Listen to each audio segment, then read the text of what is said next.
कल आपातकाल का विश्लेषण विस्तार न्यूज ने आपको ऐसा दिखाया था कि आप समझ गए होंगे कि अगर प्रधानमंत्री आपातकाल का जिक्र कर रहे हैं तो विस्तार न्यूज आपको आपातकाल का विश्लेषण इतने विस्तार से क्यों दिखा रहा है। आपातकाल आपातकाल आपातकाल, बस इसी की चर्चा हो रही है। कल भी विस्तार से समझाया गया था क्या है आपातकाल, क्यों लगा, किसने लगाया। नहीं देखे हैं तो विस्तार न्यूज के सोशल मीडिया में जाकर जरूर देख लीजिए, सब कुछ समझ आ जाएगा। आज संसद में नए स्पीकर ओम बिरला ने संसद में 1975 में लगे आपातकाल की निंदा की है। ये भी सुन लीजिए।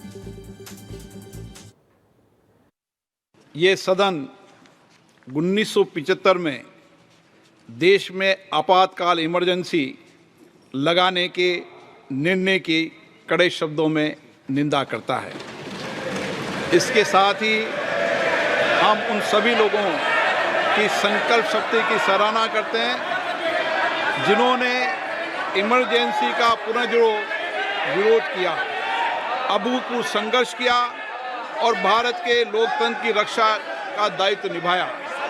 भारत के इतिहास में 25 जून 1975 के उस दिन को हम हमेशा काले अध्याय के रूप में जाना जाएगा।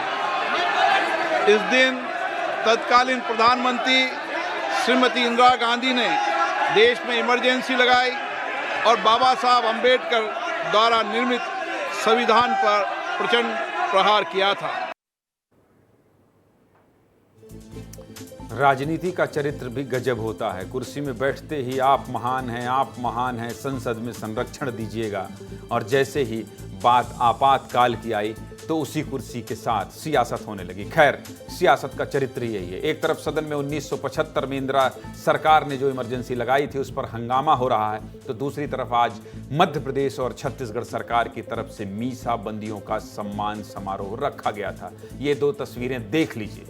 मध्य प्रदेश के मुख्यमंत्री डॉक्टर मोहन यादव भोपाल में सीएम हाउस में मीसा बंदियों का सम्मान कर रहे हैं, उन पर फूल बरसा रहे हैं। दूसरी तस्वीर में छत्तीसगढ़ के मुख्यमंत्री विष्णुदेव साय रायपुर सीएम हाउस में मीसा बंदियों का सम्मान कर रहे हैं। जिन मीसा बंदियों का मध्य प्रदेश और छत्तीसगढ़ के मुखिया सम्मान कर रहे हैं, आप जानना चाहेंगे ना वो कौन है।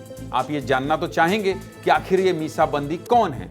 तो मीसा बंदी 3 दिन से लगातार ये सुनते आ रहे हैं ना, आपातकाल का नाम आता है तो साथ में मीसाबंदी नाम भी आ ही जाता है। तो पहले ये ही समझा देता हूं कि कौन है ये मीसाबंदी। दरअसल 1971 में एक विवादास्पद कानून लाया गया जिसका नाम था maintenance of internal security act, short में कहें तो मीसा। आपातकाल के दौरान करीब 1 लाख लोगों की गिरफ्तारी इसी मीसा एक्ट के तहत हुई, इसलिए इस दौरान गिरफ्तार लोगों को मीसा बंदी कहा जाता है। समझ गए? थोड़ा और आसान कर देता हूं। लालू यादव की बेटी का नाम याद है? मीसा भारती है। दरअसल आपातकाल के दौरान जब लालू यादव खुद मीसा बंदी के तौर पर जेल में थे तो उसी दौरान उनकी बेटी का जन्म हुआ।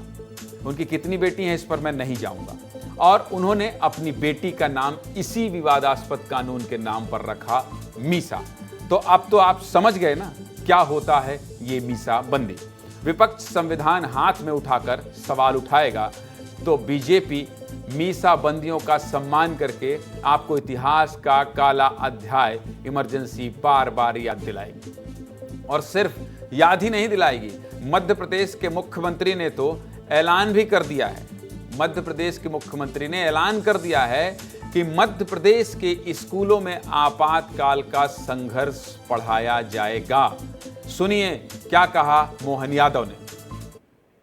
मध्य प्रदेश की सरकार सदैव लोकतंत्र सेनानियों का सम्मान करती है और इस मामले में जिस ढंग से उनका संघर्ष है वो सदैव पूजनीय है। मैं अपनी ओर से सबको नमन भी करता हूं और लोकतंत्र दुनिया में अगर जीवित है तो उसका बड़ा कारण इनका संघर्ष है। और कांग्रेस की वो कुरीतियों के खिलाफ अपने आप को दांव पर लगाकर जिस ढंग से जीवन जिया, ये बड़ी बात थी। आज हमने उनके संबंध में कई मांगों को माना है। उम्मीद करेंगे कि लोकतंत्र में उनके संघर्ष को भी स्मरण करें और भविष्य में कभी ऐसी काली छाया देश में नहीं आए। मुख्यमंत्री अपनी बात बता रहे थे। इसके अलावा मध्य प्रदेश के मुख्यमंत्री ने आपातकाल की 50वीं वर्षी पर 750 मीसाबंदियों के लिए कई सुविधाओं का भी ऐलान किया, जिसमें क्या कहा, स्वतंत्रता संग्राम सेनानियों और लोकतंत्र सेनानियों का अंतिम संस्कार राजकीय सम्मान के साथ किया जाएगा।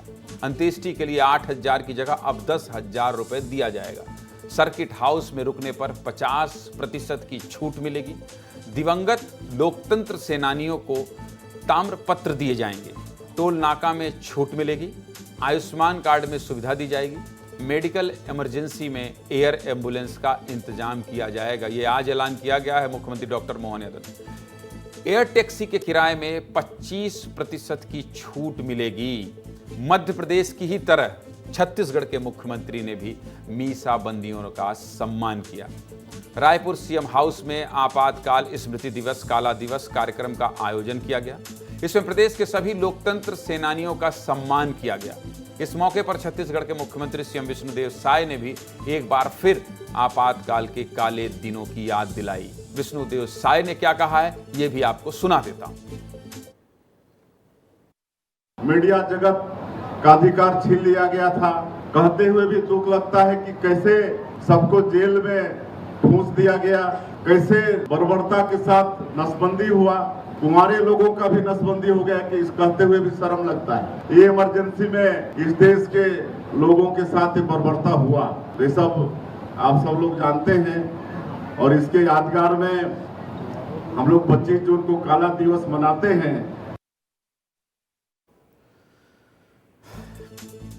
प्रदेश के अलग अलग हिस्सों से आए मीसाबंदियों ने आपातकाल के दौरान हुए आप बीती भी सुनाई है। विस्तार न्यूज़ की एक खासियत है कि केवल खबर दिखाकर आगे नहीं बढ़ते, जो है उसके फैक्ट तह तक जाते हैं और उन भावनाओं को भी आपको सुनाते हैं। इमरजेंसी की चोट से जब पूरा देश कराह रहा था, जेल भरे जा रहे थे, क्या मंजर था।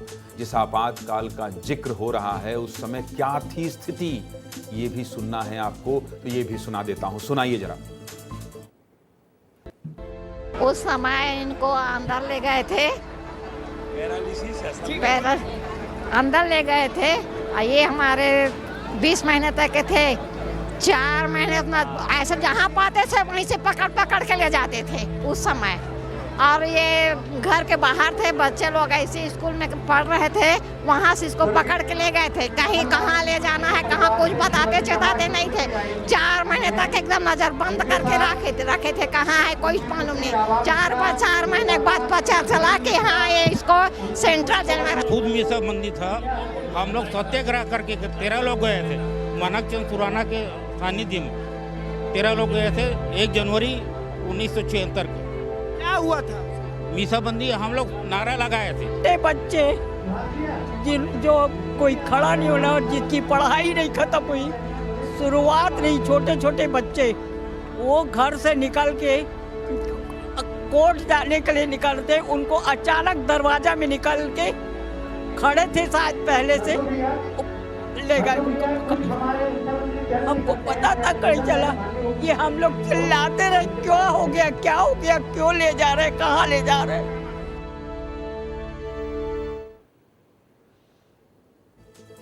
50 साल हो गए हैं, लेकिन टेलीविज़न में इनके दर्द को दिखाने के पीछे का मकसद ये था कि आज भी इनके जख्म भरे नहीं हैं। लेकिन चलिए, अगर मुख्यमंत्री निवास में बुलाकर मुख्यमंत्री इनका सम्मान करते हैं, इनके लिए योजनाओं का ऐलान करते हैं, तो कम से कम कुछ तो राहत मिलेगी।